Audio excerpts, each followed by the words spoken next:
양해왕 상 7장 3절 항상과 항심을 통한 어진 정치. 제선왕과의 대화에서 맹자는 전략을 바꾸어서 제선왕의 평소 심리를 읽어내려고 노력합니다. 패권을 추구하는 군주들의 욕망을 넘어 어진 정치인 인정을 향한 마음가짐을 기대하면서 말을 꺼냅니다. 왕께서는 군대를 일으키며 군사와 신하를 위태롭게 하여 제후와 원망을 맺은 다음에야 마음에 유쾌하시겠습니까? 아닙니다. 내가 어찌 이를 유쾌하게 여기겠습니까? 장차 내가 크게 하고자 하는 것을 구하려는 것입니다. 맹자는 제선왕 스스로 백성을 사랑하지 못하는 이유를 생각해 보라고 권유하면서도 성급한 마음에 자신이 먼저 말을 꺼냅니다. 맹자 본문에서 억으로 시작되는 발어사는 그것도 아니라면 제가 한번 말해볼까요? 라는 어감을 담고 있습니다. 맹자가 제시한 세 가지는 왕의 답변을 이끌어내려고 던진 말입니다. 이기려고 전쟁하는 것이지 전쟁을 통해 신하들을 유태롭게 하거나 제후들과 원한을 맺으려는 것은 아니기 때문입니다. 왕께서 크게 하고자 하시는 것을 신이 들을 수 있겠습니까? 왕은 다만 빙그레 웃을 뿐 답하지 않습니다. 그러나 맹자는 이미 왕이 하고자 하는 것을 대략 짐작하고 있었지만 에둘러 말을 꺼냅니다. 살찐 고기와 맛있는 음식이 충분하지 못하며 가볍고 따뜻한 옷이 몸에 충분하지 못하기 때문입니까? 아니면 궁궐의 화려한 채색이 보기에 충분하지 못하며 아름다운 음악이 듣기에 부족하며 면전에서 부리는 총애하는 사람들이 충분하지 못하기 때문입니까? 물론 이 모두를 갖추고 있는 왕이 이런 일에 욕심을 내지는 않겠지요.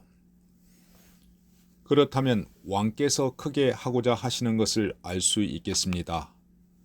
토지를 개간하며 진나라와 초나라의 조회를 받아 중국에 군림하면서 사방을 손에 쥐고자 하시는 것입니다. 이러한 방법으로 그러한 소망을 구하신다면 나무에 올라가 물고기를 구하는 것과 같습니다. 연목구어라는 고사성은 바로 여기서 나옵니다.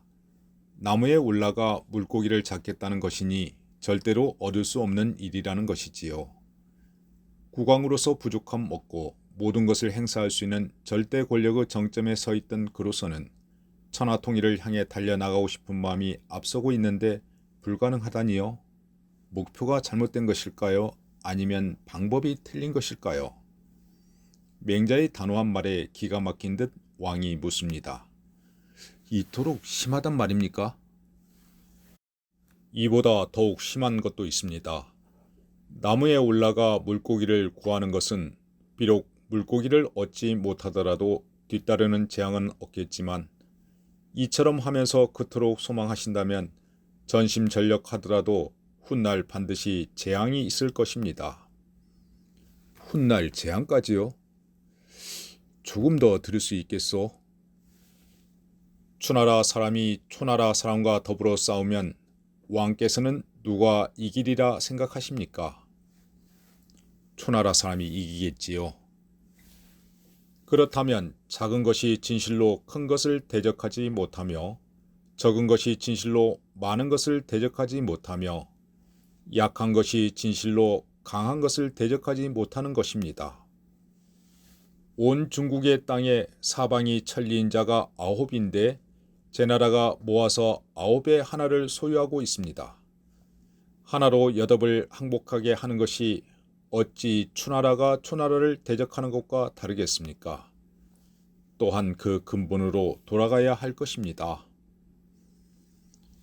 약소국이 강대국의 군대를 이길 수 없다고 단언하는 맹자의 말은 조금 지나친 감이 있습니다. 그러나 9분의 1 정도의 면적을 가진 제나라가 나머지 8나라의 항복을 받고자 하는 것은 자칫 패망할지도 모르는 위험부담이 있다는 것입니다. 맹자는 큰 욕망을 부리기보다는 차라리 근본책을 강구하는 것이 더욱 효과적임을 말합니다. 이제 왕께서 정치를 하시되 인을 펴시어 천하의 볕을 하려는 자들이 다 왕의 조정에 서고 싶어 하며 논밭을 갈려는 자들이 다 왕의 들에서 경작하고자 하며 장사하고자 하는 사람이 모두 왕의 시장에 물건을 두고자 하며 나그네로 하여금 다 왕의 길을 지나가고자 하게 한다면 천하의 자기 군주를 미워하는 자들이 모두 왕에게 달려와서 하소연하려 할 것입니다. 이와 같으면 그 누가 막을 수 있겠습니까? 정치란 인으로서 해야 된다는 공자의 정치관을 계승한 맹자입니다. 공자가 말한 위정이덕을 맹자는 발정시인으로 표현했을 뿐입니다. 맹자는 인의 마음으로 행해지는 어진 정치는 본국의 백성을 넘어 천하 모두가 기뻐할 일이라 주장합니다. 농민이나 장사꾼, 여행객 할 것 없이 모두 제 나라를 찾고 싶어하는 마음이 생기면 그것이 바로 천하 강국이 되는 지름길이라 보았던 것이지요. 맹자의 논리는 일관성이 있습니다. 양해왕을 처음 만난 천마례가 하필 이익을 말씀하십니까로 시작하여 눈앞의 이익을 추구하지 않아도 저절로 이로움을 얻게 되는 결과를 설득했듯이 제선왕과의 대화에서도 근본의 중요성을 강조합니다. 백성을 생각하는 어진 정치를 힘써 행한다면 하고자 하는 바를 구하지 않더라도 결과적으로 자연히 얻게 된다는 것이지요. 제선왕은 서서히 관심을 갖고 보충 의견을 구합니다. 나의 자질이 어리석어 여기까지 나아갈 수 없을 듯 합니다. 원컨대 선생은 내 뜻을 도와 나를 일깨워 주기 바랍니다. 내가 비록 민첩하지 못하지만 시험해 보겠습니다. 일정한 생업이 없어도 항상 선한 마음을 지닐 수 있는 자는 오직 선비만이 그럴 수 있습니다. 백성의 경우는 일정한 생업이 없으면 그로 인하여 선한 마음을 항상 지니고 살아갈 수 없습니다. 진실로 일정한 마음이 없으면 방탕하고 편벽되며 간사하고 사치스러운 마음을 그만둘 수 없을 것입니다. 죄에 빠진 뒤에 쫓아가서 형벌을 집행하면 이는 백성을 그물로 얽어내는 것입니다. 어찌 백성을 보호하는 어진 사람이 윗자리에 있으면서 백성을 그물질하는 짓을 할 수 있겠습니까? 의식이 풍족해야 예의를 안다는 말도 있듯이 일정한 생업이 있어야 마음도 안정될 수 있다는 말입니다. 맹자가 말하는 항상과 항심은 불가분의 관계입니다. 그는 국가가 일정한 생계도 보장해주지 못해 물불 안 가리고 아무거나 뛰어드는 백성들의 죄를 탓할 수만은 없다고 주장합니다. 심하게 말하면 이것은 백성을 한 곳으로 몰아서 그물로 일망타진하듯 죄를 덮어씌우려는 망민이라고 할 수 있다는 것이지요. 반면에 정도의 차이는 있지만 선비는 학문을 해서 의리가 무엇인지 알고 있기 때문에 비록 일정한 생업이 없더라도 현실적 불편함은 일정 부분 견딜 수 있다고 보았습니다. 맹자가 말하는 항상과 항심은 어진 정치를 시행하는 두 축입니다. 그러나 항상과 항심은 어떻게 조화를 이룰 수 있을까 등에 관한 구체적인 설명까지는 제시되지 않습니다. 경제와 도덕의 조화는 예나 지금이나 쉽지 않은 문제입니다. 민생과 민심을 살피는, 즉 백성의 일정한 생업을 유지하기 위한 정책과 떳떳한 마음을 가질 수 있는 교화를 동시에 강조하는 것이 맹자의 일관된 주장임은 확실합니다. 그러므로 현명한 군주는 백성의 생업을 만들 때에 반드시 위로는 충분히 그 부모를 섬길 수 있도록 하며 아래로는 처자를 기르기에 충분하도록 해야 합니다. 풍년에는 1년 내내 배부르고 흉년에도 사망에서 벗어나도록 해야 합니다. 그런 다음에 백성들을 인도하여 착한 대로 가게 하므로 백성들이 따르기 쉬운 것입니다.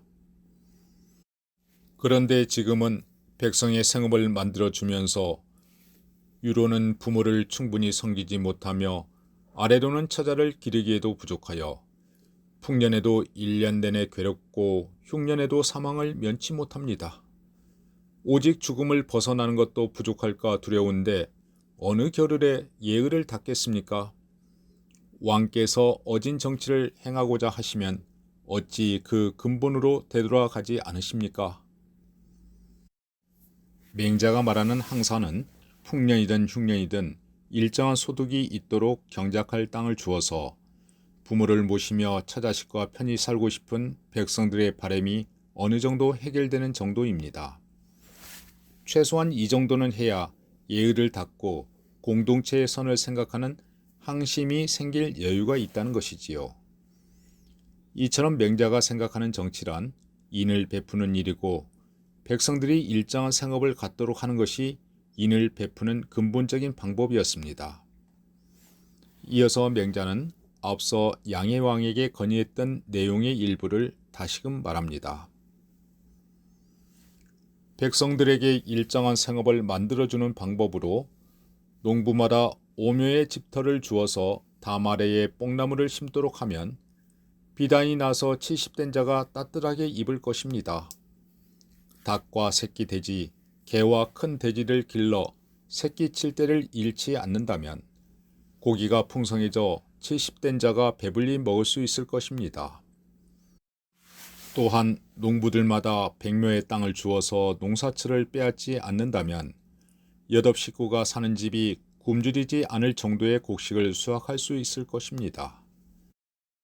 일정한 생업이 이미 정해지면 떳떳한 마음도 생겨나는 것입니다. 이에 학교의 가르침을 삼가 따르고 효도와 공손의 의리를 거듭 밝혀나간다면 백성이 어버이를 사랑하고 어른을 공경할 줄 알아서 머리가 희끗희끗해진 이가 길에서 짐을 지거나 머리에 이지 않을 것입니다. 일정한 생업이 있으므로 노인이 비단 옷을 입고 고기를 먹으며 젊은 백성이 굶주리지 않고 춥지 않게 하고서 천하에 왕노릇 못할 사람은 없을 것입니다. 맹자와 제선왕 사이에 진행된 오랜 대화는 결국 백성의 삶에 눈을 돌리고 그들이 안정되고 평안한 생활을 이어가도록 돕는 것이 진정한 왕이 되는 길임을 보여주고 있습니다. 맹자는 죄 없이 도살장으로 끌려가는 소를 보면서 안타까운 마음을 지녔던 제선왕의 심리를 자극함으로써 백성을 보호하는 참된 왕의 모습을 떠올립니다. 이 땅의 백성으로부터 그 어진 마음을 펼쳐나간다면 모든 이들의 마음을 사로잡을 수 있다는 것이지요. 그렇지 않으면 연목구어하듯이 불가능에 가까운 개인적 욕망의 실현을 위해 백성들을 힘들게 만들 뿐이라 말합니다. 맹자는 민생 안정을 통해 민심을 얻는 왕도 정치야말로 힘을 통해 패자가 되는 것보다도 더 근본적이며 값진 길임을 확신하고 있습니다. 왕이시여, 백성을 보호하는 진정한 왕의 길을 밟으소서.